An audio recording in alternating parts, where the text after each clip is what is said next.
प्रभु यीशु मसीह का धन्यवाद हो कि एक बार फिर से उसने हमें ये मौका दिया कि हम उसकी हुजूरी में आ सकें और उसकी हुजूरी में आके बैठकर उसके वचनों के द्वारा अपने लिए निर्देश पा सकें ताकि हम अपने जीवन को सार्थक बना सकें।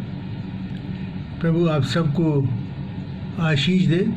आइए हम वचन में चलते हैं और हम पढ़ेंगे इब्रानियों की पत्री उसका 10वां अध्याय और उसकी 24 और 25 आयत। इब्रानियों 10 और उसकी 24 और 25। और यहाँ पर परमेश्वर का वचन हमको बताता है, प्रेम और भले कामों में उकसाने के लिए हम एक दूसरे की चिंता किया करें और एक दूसरे के साथ इकट्ठा होना ना छोड़ें, जैसा कि कितनों की रीति है, पर एक दूसरे को समझाते रहें और ज्यों-ज्यों उस दिन को निकट आते देखें त्यों-त्यों और भी अधिक यह किया करो। परमेश्वर अपने वचन के पढ़े और सुने जाने पर बहुतायत से आशीष दे। कौन से दिन के विषय में कह रहा है? यहाँ पर इब्रानियों का लेखक बताता है कि ज्यों-ज्यों उस दिन को, कौन सा दिन? वो दिन जो कि प्रभु का दिन है, जो कि प्रभु के दूसरे आगमन का दिन है, जिसे कि क़यामत का दिन भी कहते हैं। उस दिन को आते देखो, तब ये काम यानी संगति, आपस में इकट्ठा होना ना छोड़ें। और आज हम इसी विषय के ऊपर बात करेंगे, संगति के ऊपर, कि परमेश्वर इस संगति के विषय में हमें क्या बताना चाहता है, क्योंकि ये आज की ज़रूरत है। क्योंकि परमेश्वर का जैसा निर्देश हमने पढ़ा है, इसमें लिखा है अंतिम समय में जो उस दिन का मतलब ये है कि अंतिम समय में जो उस दिन आगे देखो, ये हमें और अधिकाई से करना है। और थोड़ा हम ये भी जानेंगे कि अंतिम समय की शुरुआत कब से हुई और ये अंतिम समय समाप्त कब होगा, इसको भी हम थोड़ा देखेंगे। और हम देखें इब्रानियों 1 और उसकी 1 और 2। यहाँ पर परमेश्वर का वचन हमको बताता है, इब्रानियों 1 और उसकी 1 और 2, पूर्व युग में परमेश्वर ने बाप दादों से थोड़ा थोड़ा करके और भांति भांति के विषय भविष्यवक्ताओं के द्वारा बातें करी। इन अंतिम दिनों में हमसे पुत्र के द्वारा बातें की।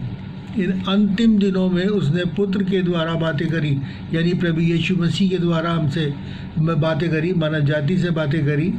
तो प्रभु यीशु मसीह का पहला आगमन जो वो इस दुनिया में आए, ये अंतिम समय की शुरुआत थी। ये अंतिम समय की शुरुआत थी, क्योंकि प्रभु यीशु मसीह ने जैसे लिखा है कि और ये वो समय था जब हमें वो आनंद का सुसमाचार सुना गया था। लूका 2:11 में है कि तुम्हारे लिए एक उद्धारकर्ता उत्पन्न हुआ है, अर्थात मसीह यीशु। ये वो समय था जब हमें उस शुभ संदेश को, हमें सुसमाचार को दिया गया था। और उसका जो अंतिम दिन है, अंतिम समय है, वो कब है? इसका जो प्रभु के वो दिन वो है जिस दिन प्रभु यीशु मसीह इस दुनिया में दोबारा आएगा। हम पढ़ लेंगे वो दिन कैसा होगा। वो दिन शुभ नहीं होगा, वो शुभ संदेश का दिन नहीं है, क्योंकि उस टाइम प्रभु जो है वो न्याय करने आएगा और वो अंत का समय होगा। इस अंत के समय का अंत जब होगा जब प्रभु यीशु मसीह हमें दोबारा लेने के लिए आएंगे। और देखेंगे वो दिन कितना भयानक होगा। जैसा मैंने कहा कि वो शुभ संदेश का नहीं, हम पढ़ें आमोस उसका 5 और 18 से 20 हम पढ़ेंगे। यहाँ पर लिखा है परमेश्वर के वचन में, आमोस 5 और 18 से 20 में देखिए परमेश्वर का वचन क्या कहता है। यहाँ पर लिखा है, आपके सामने पढ़ दूँ। यहाँ लिखा है कि हाय तुम पर जो उस दिन की अभिलाषा करते हो। किस दिन की? उस अंतिम दिन की, इस अंतिम समय के अंतिम दिन की। प्रभु के दिन से तुम्हारा क्या लाभ होगा? वह तो उजाले का नहीं, अंधियारे का दिन होगा। जैसा कि सिंह से भागे और उसे भालू मिले, या घर में जाकर भीत पर हाथ टेके और सांप उसे डसे। क्या यह सच नहीं कि प्रभु का दिन उजाले का नहीं वरन अंधकार ही का होगा?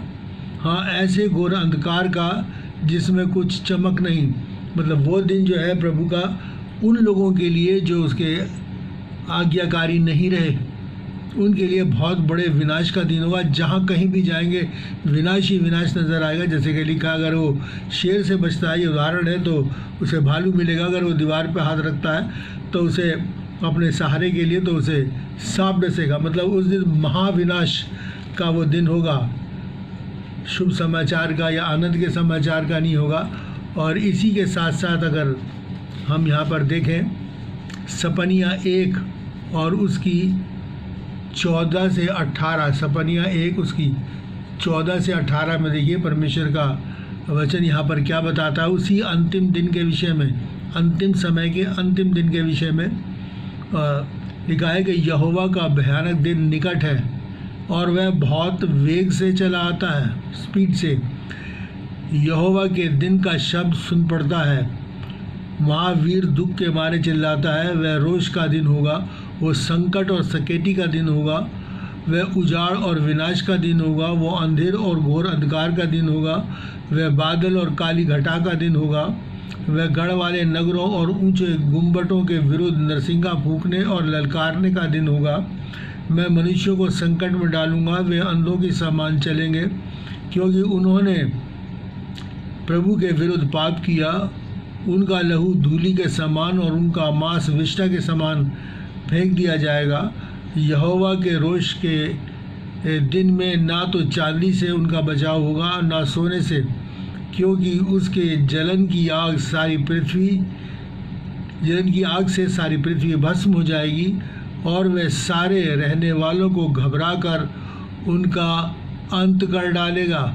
बहुत ही भयानक दिन। और लिखा है कि वो दिन वेग से समीप आता चला आता है। यहोवा के दिन का शब्द सुनाई पड़ता है, या यहोवा के दिन का शब्द सुनाई पड़ता है। क्या मतलब? कि वो दिन आ रहा है, जैसे कि परमेश्वर के वचन में लिखा है। मैं पहले भी बता चुका हूँ कि काल है, मरी है, फैलेगी, जैसे फैल रही है महामारी, बाढ़ है, भूकंप है। टिड्डियों के विषय में भी बहुत प्रचार किया गया कि टिड्डी दल आएंगे जो कि सारी फसल को चौपट कर देंगे। ये वेग के दिन का जो है शब्द है, और ये हमें पहचानना है। और जिसने नहीं पहचाना उसके लिए ये दिन जो है बहुत विनाश का दिन होगा। अंतिम समय के अंतिम दिन जो है वो उसके लिए बहुत ज़्यादा विनाश का दिन होगा। इसलिए परमेश्वर हमें चौकसी रखनी है, परमेश्वर के आज्ञाकारी रहना है, और परमेश्वर हमको बचाना चाहता है। परमेश्वर नहीं चाहता कि कोई भी नाश हो। उसके लिए देखें मलाकी नबी की पुस्तक और उसका 3रा अध्याय और 16 से 18 में परमेश्वर का वचन हमको क्या बताता है। तो यहाँ पर लिखा है, तब प्रभु के भय मानने वालों ने आपस में बातें की, यानी संगति करी, संगति के बैठे, और प्रभु ध्यान धर कर उनकी सुनता था। और जो यहोवा का भय मानते, उसके नाम का सम्मान करते थे, उनके स्मरण के निमित्त उसके सामने एक पुस्तक लिखी जाती थी। प्रभु ये कहता है कि जो दिन मैंने ठहराया है उस दिन वे लोग वरन मेरे निज भाग ठहरेंगे। मैं उन पर ऐसी कोमलता करूँगा जैसी कोई अपने सेवा करने वाले पुत्र से करे। फिर तब तुम फिर कर धर्मी और दुष्ट का भेद, अर्थात जो परमेश्वर की सेवा करता है और जो उसकी सेवा नहीं करता, उन दोनों का भेद पहचान सकोगे। यहाँ परमेश्वर का वचन कहता है, जब प्रभु के भय मानने वालों ने, उसके आज्ञाकारी लोगों ने आपस में संगति करी, बैठ के परमेश्वर के वचन का मनन किया, चिंतन किया, उसके अनुसार चलने का यत्न किया, तो कहता है कि वहाँ पर एक का स्वर्ग में इसका रिकॉर्ड रखा जाता है हमारी संगति का, क्योंकि ये संगति हम आपस में भी करते हैं और प्रभु से भी करते हैं। तो लिखा है कि उस दिन मैं उन पर दया करूँ, उस भयानक दिन जिसके बारे में मैंने आपको अभी बताया, पढ़ा है वचन में से, वहाँ लिखा उस दिन मैं उन पर दया करूँगा जैसे कोई अपने पुत्र पर करता है जो सेवा करता है। और फिर उस दिन तुम उस भेद को समझ जाओगे। आज नहीं समझ रहे हो। आजकल तो जो हम लोग बहुत आडंबर कर रहे हैं, बहुत ढोंग कर रहे हैं कि हम बहुत अच्छे सेवक हैं, हम बहुत धर्म का काम कर रहे हैं, लेकिन प्रभु बताते हैं कि उस दिन तुम समझ जाओगे कि कौन प्रभु का सेवक था और कौन नहीं था। वो न्याय का दिन होगा, हर चीज़ साफ हो जाएगी, क्लियर हो जाएगी। और उसके साथ चौथे की 1 और 2 भी पढ़ दूँ, वहाँ भी ऐसे ही लिखा है इसे मलाकी नबी 4 और उसकी 1-2 में, क्योंकि देखो वह धधकते भट्टे का सा दिन आता है, जब सब अभिमानी और सब दुराचारी लोग अनाज की खूंटी बन जाएंगे और उस आने वाले दिन में ऐसे भस्म हो जाएंगे कि उनका पता न चलेगा। इसलिए कहा वचन में लिखा है, और मैंने बता रहा हूँ आपको, बहुत भयानक दिन होगा। उससे प्रभु हमें बचाना चाहता है कि हम प्रभु की संगति में आ जाएं। और प्रभु कहता है कि यही वचन है, फिर लिखा है, परंतु तुम्हारे लिए मेरे नाम का भय मानते हो, धर्म का सूर्य उदय होगा, उसकी किरणों से के द्वारा तुम चंगे हो जाओगे, तुम निकलकर पाले हुए बछड़े के समान कूदोगे बांधोगे, मतलब आनंद से उछलोगे, और उस दिन तुम चंगे हो जाओगे। परमेश्वर का वचन प्रकाशित वाक्य में कहता है कि मैं तुम्हारे सारे आंसू पोंछ डालूंगा। उस दिन ना कोई दुख होगा, ना परेशानी होगी, सब आनंद ही आनंद होगा। किन के लिए? वो जो प्रभु यीशु का भय मानते हैं, प्रभु के वचनों के अनुसार अपने जीवन का निर्वाह होते हैं। ये पवित्र वचन बाइबल हमको यही बताता है। इसलिए बहुत ज़रूरी है मेरे और आपके लिए कि मैं और आप इस परमेश्वर के वचन के अनुसार अपने जीवन को बिताना शुरू कर दें और अपनी संगति का हम ध्यान करें। जैसे कि लिखा है, और ज़्यादा अधिक क्या करो, ताकि परमेश्वर की नज़दीकी में हम सब बने रहें, आपस में एक दूसरे से मिले रहें। ये संगति के दो पहलू हैं, मैं आपके सामने रखना चाहूँगा। संगति के दो पहलू हैं, एक तो हमारी संगति प्रभु से, और दूसरा है आपस में, हमारी आपस में संगति। ये दोनों बहुत ज़रूरी हैं, क्योंकि जब तक हमारी संगति प्रभु के साथ नहीं होगी, तब तक हम आपस में भी संगति नहीं रख सकते। इसलिए बहुत ज़रूरी है कि हम संगति को बनाए रखें। हम देखें कि प्रभु से इस संगति का क्या मतलब है। नीति वचन उसका 8 और उसकी 31 में परमेश्वर का वचन हमको बताता है कि प्रभु कहते हैं कि मेरा सुख मनुष्यों की संगति से होता है। मेरा सुख मनुष्यों की संगति से होता है। कितनी बड़ी बात है कि हमारा प्रभु परमेश्वर सारे ब्रह्मांड का मालिक हमारी संगति से, अपने बेटे और बेटियों की संगति से आनंदित होता है, खुश होता है। और ये संगति प्रभु हमारे साथ आरंभ से रखता है, क्योंकि वचन में लिखा है, उत्पत्ति की पुस्तक उसके 3 और 8 में लिखा है कि वो दिन के ठंडे समय आदम और हवा से मिलने अदन की वाटिका में आया करता था। ये संगति जो है हमारी आरंभ से है, शुरू से है। परमेश्वर मनुष्यों के साथ संगति रखता है, क्योंकि उसका सुख इसी में, इससे वो आनंदित होता है। तो जैसे कि हम अपने बच्चों के साथ आनंदित होते हैं, उसी तरीके से परमेश्वर भी हमारे साथ आनंदित होता है। और उसकी संगति के द्वारा बहुत सी आशीषें जो हैं पाई जाती हैं, मनुष्य प्राप्त करते हैं। अगर हम देखें इब्राहिम के लिखा है कि वो प्रभु के साथ साथ चलता था, उसका बहुत बड़ा आज्ञाकारी था, बहुत ज़बरदस्त उसका विश्वास था कि यहाँ तक कि उसने अपने पुत्र को भी, अपने इकलौते पुत्र को भी बलिदान करने के लिए अपने मन में ठान लिया था और उसको बलिदान करने चला गया था परमेश्वर की आज्ञा के अनुसार। और उसके लिए लिखा है कि परमेश्वर ने उसे बहुत आशीषें दी। उसे क्या कहा कि ये विश्वासियों का पिता है, विश्वास का पिता कहा उसे। फिर प्रभु परमेश्वर ने उसे अपना मित्र कहा, और एक बहुत बड़ी आशीष अब्राहम को दी कि तुझ में पृथ्वी के सारे कुल आशीष पाएंगे। इसीलिए जब लाजर मरा तो उसके लिखा है कि स्वर्गदूतों ने उठाकर उसे अब्राहम की गोद में बिठा दिया। जी, ये परमेश्वर के साथ बने रहने में, उसके साथ संगति बनाए रखने में, उससे अपना रिलेशन ठीक रखने में ये परमेश्वर की आशीष है। दाऊद के विषय में हम जानते हैं, दाऊद प्रेरितों के काम उसका 13 और 2 में लिखा है, परमेश्वर कहते हैं, ये प्रभु की गवाही है कि मुझे मेरे मन के मुताबिक एक मनुष्य मिल गया है, मेरे मन के अनुसार मुझे एक मनुष्य मिल गया है। अब दाऊद का मन परमेश्वर से बिल्कुल लगा हुआ था, वो परमेश्वर से लिप्त रहता। अगर हम उसके भजन को पढ़ें तो सब भजनों में उसकी स्तुति, उसकी महिमा से ही शुरू होते हैं, उसके गुण अनुवाद से ही शुरू होते हैं। वो प्रभु में बिल्कुल लीन था और बिल्कुल उसका आज्ञाकारी था। इसलिए इतनी बड़ी आशीष प्रभु ने उसको दी और उसके विषय में ये गवाही दी। वचन में लिखा है कि वो राजा था, और राजा होने के नाते वो सारा, उसके लिखा है कि वो उसका सारा जीवन लड़ाइयों में गुजरा। उसने बहुत सी लड़ाइयाँ लड़ी, लेकिन कभी पराजय का मुँह नहीं देखा। और इसीलिए भजन संहिता 41 की 11 के अंदर क्या लिखा हुआ है, वहाँ लिखा हुआ है कि मेरा शत्रु मुझ पर प्रबल नहीं होता। ये दाऊद लिखते हैं अपने भजन में, इसलिए मैंने जान लिया है कि प्रभु परमेश्वर मेरे साथ है, इसका शत्रु कभी उसके ऊपर प्रबल नहीं हुआ। क्यों? क्योंकि उसकी संगति परमेश्वर के साथ बनी हुई थी और परमेश्वर की आशीषें उसके ऊपर थी। एक उदाहरण और मैं आपके सामने रखता हूँ, जो कि पौलुस और सिलास का जो प्रेरितों के काम उसके 16वां अध्याय और 23 से 26 में मिलता है। मैं आपके सामने पढ़ दूँ। प्रेरित उसका 16 अध्याय और उसकी 23 से 26 में पढ़ूँ।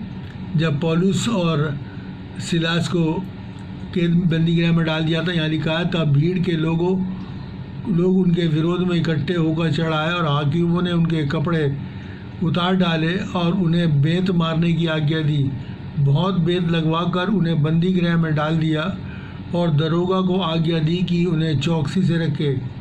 दरोगा ने ऐसी आज्ञा पाकर उन्हें भीतरी कोठी में रखा, कहीं भाग ना जाए, और उनके पांव काठ में ठोक दिए। काठ में मतलब लकड़ी में, कि वो भाग ना जाए, उनके पाँवों को ठोक दिया काठ के अंदर। और लिखा है कि आधी रात के लगभग पौलुस और सिलास प्रार्थना करते हुए भजन गा रहे थे और कैदी सुन रहे थे। प्रार्थना करते हुए भजन गा रहे थे।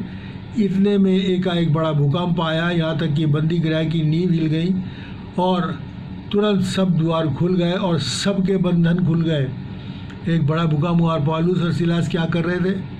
प्रार्थना करते हुए क्या कर रहे थे? भजन गा रहे थे। पैर काठ में ठुके हुए हैं, महापीड़ा में बेंतें लगाई गई हैं, उनके बहुत ज़्यादा पीटा गया। उसके बाद भी उनका रिलेशन परमेश्वर से बना हुआ था, वो परमेश्वर से संगति बनाए हुए थे। और उस संगति का प्रतिफल क्या हुआ?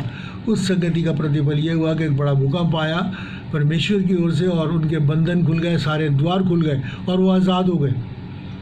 ये परमेश्वर की संगति में बने रहने का प्रतिफल है कि परमेश्वर अपने लोगों को देखता है और उनके प्रति अपनी सामर्थ्य को प्रकट करता है, जैसे कि यहाँ पर करा। और इसलिए हमारा संबंध परमेश्वर से बिल्कुल सही रहना चाहिए। और देखिए कि क्या लिखा है, पहला कुरिन्थियों उसका 6 और 17 में लिखा है, जो प्रभु की संगति में रहता है उसके साथ एक आत्मा हो जाता है। फिर हमारा आत्मा और प्रभु का आत्मा एक हो जाता है, क्योंकि जो प्रभु का विचार है वही हमारा भी विचार होता है। और इसलिए फिर कोई काम कठिन नहीं रहता, जैसे कि अभी हमने देखा कि किस अद्भुत रीति से परमेश्वर ने उन्हें जेल से छुड़ा दिया। और इसी के साथ पहला कुरिन्थियों उसका 1 और 9 में लिखा है कि परमेश्वर सच्चा है, जिसने हमको अपने पुत्र प्रभु यीशु मसीह की संगति में बुलाया है। हम बुलाए ही संगति में गए हैं कि हमें वो संगति जो हमारे प्रभु से है बनाए रखनी है, क्योंकि उसी के साथ संगति बनाए रखने के अंदर, उसी के साथ मेल रखने के अंदर, उसी का चिंतन मनन करने के द्वारा ही हम उस सही और नेक रास्ते पे चल सकते हैं और विनाश से हम लोग बच सकते हैं। और फिर देखिए संगति का कितना बड़ा आशीष प्रभु देते हैं। लूका 21 और 18 में लिखा है कि तुम्हारे सर का एक बाल भी बांका नहीं होगा, एक बाल भी बांका नहीं होगा। इसलिए व्यवस्था 6:5 में लिखा है कि हमें संबंध हमारा परमेश्वर से कैसा होना चाहिए कि तू अपने प्रभु परमेश्वर से अपने सारे मन, अपनी सारी बुद्धि, अपने सारे प्राण और अपनी सारी शक्ति से प्रेम रख। सारा सब कुछ परमेश्वर पूर्ण समर्पण चाहता है। आधा अधूरा नहीं कि इधर भी पाँव रख के 2 नाव में पाँव रख के आगे नहीं बढ़ सकते। इसलिए हम अपने संपूर्ण मन से अपने आप को प्रभु को अर्पित करें, समर्पित करें और उसके साथ अपना संबंध बनाए रहें, संगति बनाए रहें। दूसरा है हमारी संगति आपस में, जो कि बहुत महत्व रखती है और प्रभु भी यही चाहते हैं। देखिए परमेश्वर का वचन क्या कहता है। परमेश्वर का वचन 17:21 में कहता है कि वे सब एक हों। कौन? हम लोग, उसके लोग, हम सब एक हों, जैसा हे पिता तू मुझ में है और मैं तुझ में हूँ, वैसे ही वे भी हम में हों। हम सब एक हों और हमारी संगति जो है वैसी हो जैसी पिता और पुत्र की है। पिता पुत्र हमारे साथ हैं और हम पिता पुत्र में उस संगति में बने रहें। और देखिए प्रभु क्या कहता है, भजन संहिता 133 में क्या लिखते हैं परमेश्वर की लिखते हैं, ये क्या ही मनोहर बात है कि भाई लोग आपस में मिले रहें। परमेश्वर की दृष्टि में ये बहुत महत्व रखता है, बहुत ही भली और मनोहर बात है कि भाई लोग आपस में मिले रहें। ये भली बात है, अच्छी बात है और मनोहर बात है। परमेश्वर इससे आनंदित होता है और वो चाहता है कि हम सब आपस में मिले रहें और संगति आपस के अंदर बनाए रहें, ताकि हम गर्म रहें परमेश्वर के वचन के अनुसार, और एक दूसरे का लिखा है कि एक दूसरे को उकसाते रहें, परमेश्वर के लिए उभारते रहें, परमेश्वर के वचन के अंदर बने रहने के लिए उभारते रहें, ताकि हम इधर उधर ना ताकें और इधर उधर ना भटक जाए। और देखिए परमेश्वर का वचन क्या कहता है, और मैं पढ़ूँ, वहाँ लिखा है रोमियो उसकी 12 और 18 में लिखा है कि जहाँ तक हो सके तुम भरकस सब मनुष्यों के साथ मेल मिलाप रखो। जहाँ तक हो सके भरकस मतलब ये कि अपने सारे मन प्राण से आपस में मेल मिलाप रखो। ये हमें रखना, ये परमेश्वर की इच्छा है कि हम मेल मिलाप जब भी रखेंगे जब हमारी संगति बनी रहेगी एक दूसरे के साथ। और इसीलिए मत्ती 5:9 में प्रभु कहते हैं कि जो मेल कराते हैं वो परमेश्वर धन्य है, वो जो मेल कराते हैं, क्योंकि वो परमेश्वर के पुत्र कहलाएंगे। मेल कराने वाले परमेश्वर, और परमेश्वर के पुत्रों को किसी भी भली वस्तु की घटी नहीं होती। और दूसरा कुरिन्थियों उसका 5 और उसकी 18-19 में परमेश्वर के वचन में लिखा है कि प्रभु ने हमें मेल मिलाप की सेवा सौंपी। और 19 में कहते हैं और मेल मिलाप का वचन सौंपा है।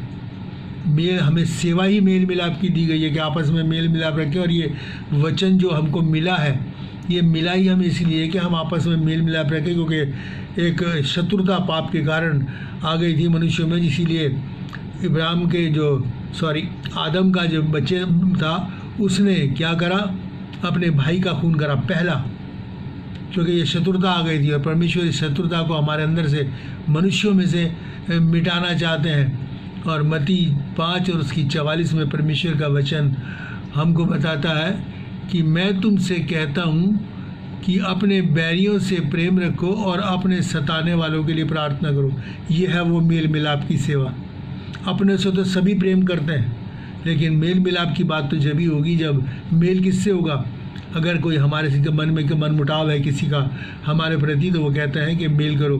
और परमेश्वर के वचन मत्ती में कहते हैं कि अगर तेरे भाई से तेरे मन में कुछ मन मुटाव है और तू कोई बलिदान चढ़ाने जा रहा है, परमेश्वर को भेंट देने जा रहा है, तो कहता है अपनी भेंट को वहीं छोड़ दे, पहले जाके अपने भाई से मेल कर, तब भेंट देना चढ़ाना, नहीं तो तेरी भेंट स्वीकार नहीं होगी। मन में शत्रुता होकर हम परमेश्वर के पास बिना मेल मिलाप के उसको भेंट चढ़ा सकते हैं? नहीं, परमेश्वर ऐसी भेंट को ग्रहण नहीं करता। और यही वो मेल मिलाप की सेवा है जो मेरे और आपको सौंपी गई है कि हम आपस में अपने शत्रुओं से प्रेम रखें और उन्हें आशीष दें, श्राप ना दें। ये परमेश्वर की इच्छा है। क्या पता हमारी आशीष को पाके उसका मन बदल जाए और वो भला व्यक्ति बन जाए, मेल कर ले। क्योंकि परमेश्वर वचन कहता है कि जिसका मनुष्य का चाल चलन परमेश्वर को भाता है, वो उसके शत्रुओं से उसकी मित्रता करा देता है। तो हम अपना चाल चलन ऐसा रखें कि वो परमेश्वर को भाए और हमारे शत्रुओं से मेल हो जाए। और यही हमारा इस मेल मिलाप का वचन है जो हमको सौंपा गया है। और देखें परमेश्वर का वचन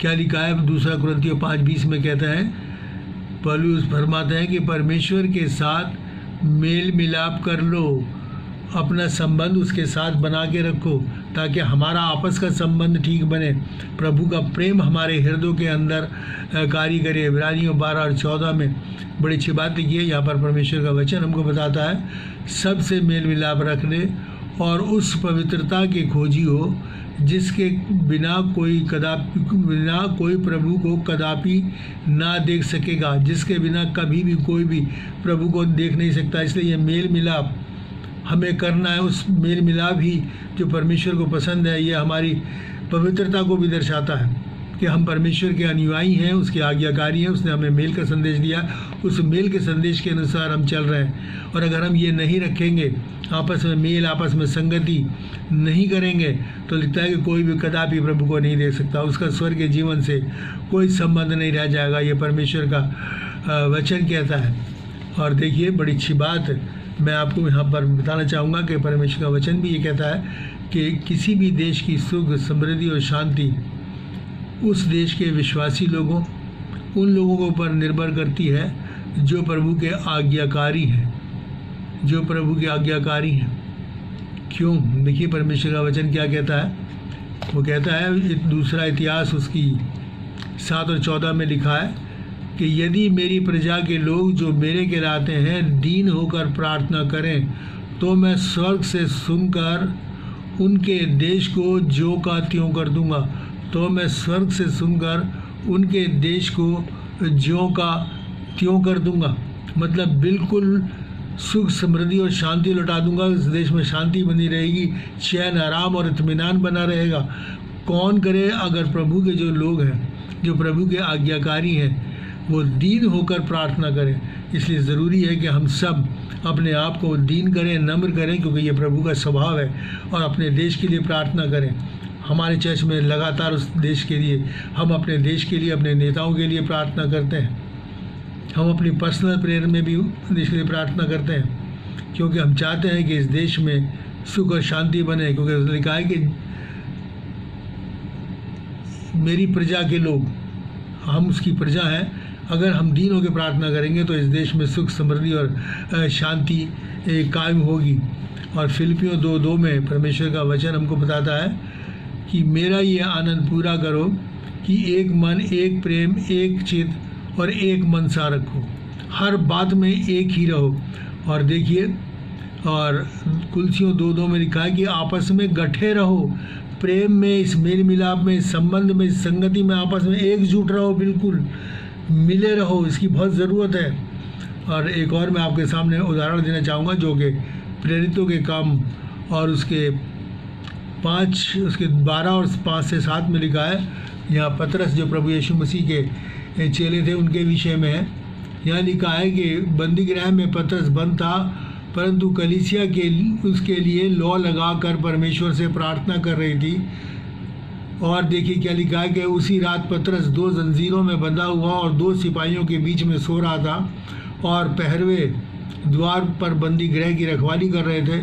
तो देखो, प्रभु का एक दूत आ खड़ा हुआ और उस कोठरी की में ज्योति चमकी। उसने पतरस की पसली पर हाथ मारकर उसे जगाया और कहा, जल्दी उठ। और उसके हाथों से जंजीरें खुलकर गिर पड़ी। ये हमारा परमेश्वर के साथ जो रिलेशन बना रहता है, उसका प्रतिफल है कि वो परमेश्वर अपने स्वर्गदूत को भेजा कि जाओ और मेरे उस दास को जेल से रिहा करके लाओ। लिखा है कि बंदी गृह के द्वार खुल गए और जो जंजीरें थीं वो खुल गई। अगर हमारी संगति परमेश्वर से बनी रहेगी तो मेरे प्यारे भाई बहनों, हमारे लिए कोई भी कार्य कठिन नहीं, फिर हमारी सहायता स्वर्ग से होगी। 2 जगह मैंने आपको ये उदाहरण दिए हैं कि प्रभु हमारे ऊपर निगाह रखेगा, क्योंकि उसका वचन है कि जिसका मन उसकी आंखें देखती रहती हैं कि जिसका मन उसके प्रति निष्कपट है, वो उसके लिए अपनी सामर्थ्य को प्रकट करे, और वो ऐसा करता है। इसलिए हमारे संगति में हमें निरंतर बना रहना चाहिए। और मैं आपको बताना चाहता हूँ कि हमारी आजकल का जो दौर है, कोरोना का चल रहा है, हमारी कलीसिया में भी बहुत से लोगों को हुआ, बच्चे भी, वो बड़े भी, सब हुए। उसमें काफ़ी लोग उससे पीड़ित रहे, लेकिन प्राण कलीसिया ने लौ लगा के प्रार्थना करी, हम सब ने लौ लगा के प्रार्थना करी, और वो सब के सब कोरोना पर जय प्राप्त करके वापिस आए और अपने घर में सुख और चैन से वो। और परमेश्वर ने अपना वचन पूरा करा उस लौ लगाने के कारण परमेश्वर से। जैसे कि मैंने आपको बताया था, लूका 21:18 में लिखा है कि तुम्हारे सिर का बाल भी बांका नहीं होगा। और परमेश्वर ने ये वचन कलीसिया में पूरा किया। इसलिए जो भी आपको दिखता है, कि पता चलता है कि बीमार है, दुख में है, तकलीफ में, आप उसके लिए प्रार्थना कीजिए, लौ लगा के मन से प्रार्थना कीजिए। परमेश्वर आपकी प्रार्थना को सुनेगा और उस व्यक्ति को उस बीमारी से, उस परेशानी से मुक्ति देगा। अंत में मैं फिर यही बात आपके सामने रखना चाहूँगा। 2 बातें कि ये क्या ही मनोहर बात है कि भाई लोग आपस में मिले रहें, हम आपस में मिले रहें। और दूसरा, हमारी संगति परमेश्वर से बनी रहे। किस तरीके से? कि तू प्रभु अपने परमेश्वर से अपने सारे मन, अपनी सारी बुद्धि, अपने सारे प्राण और अपनी सारी शक्ति से प्रेम रख। ये प्रेम रखना ही परमेश्वर के साथ संगति रखना है। इसलिए हमारी संगति परमेश्वर के साथ और आपस में बनी रहनी चाहिए। फिर परमेश्वर स्वर्ग से आपकी और हम सबकी सहायता करेगा। परमेश्वर इन वचनों के द्वारा आप सबको आशीष दे, क्योंकि संगति के लिए अभी भी ऐसा है कि हम चाहे आपस में ना मिल रहे हो, लेकिन बहुत से माध्यम हैं जिनके द्वारा हम संगति कर सकते हैं। हम नेट के द्वारा संगति करते हैं, जैसे कि अभी ये परमेश्वर का वचन है, उसको जब भी दिया जाए, जो भी दास दे आप सुने और परमेश्वर के साथ संगति में बने रहें। फ़ोन के द्वारा बातचीत करके हम आपस में संगति कर सकते हैं, और हम करते हैं ऐसा। बहुत लोग हमें फ़ोन करते हैं, हम बहुतों को करते हैं, और इस संगति को हम बनाए हुए हैं। प्रभु आप सबको आशीष दे। हम दुआ मांगे। महान और दयालु परमेश्वर, तेरा धन्यवाद करते हैं, तेरी स्तुति, तेरी प्रशंसा करते हैं, तेरे वचन के लिए धन्यवादित है जो आए बाप आसमानी हमको गाइड करता है, हमको आगाह करता है कि हमें अपना जीवन किस तरीके से व्यतीत करना है। प्रभु हम सबको आशीष दे कि हमारी संगति तेरे साथ और आपस में बनी रहे, ताकि पिता परमेश्वर तेरी सामर्थ हम पे प्रकट हो और तेरी आशीष हम पर हो।